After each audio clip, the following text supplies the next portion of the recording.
Gary Ridgway looked like the perfect neighbor, a quiet factory worker who never missed church on Sunday. But for 20 years, he was hunting. Women would disappear from the streets of Seattle, their bodies dumped along the Green River like garbage.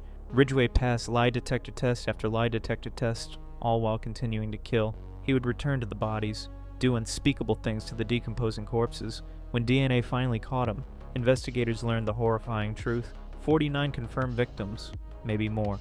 America's most prolific serial killer had been hiding in plain sight,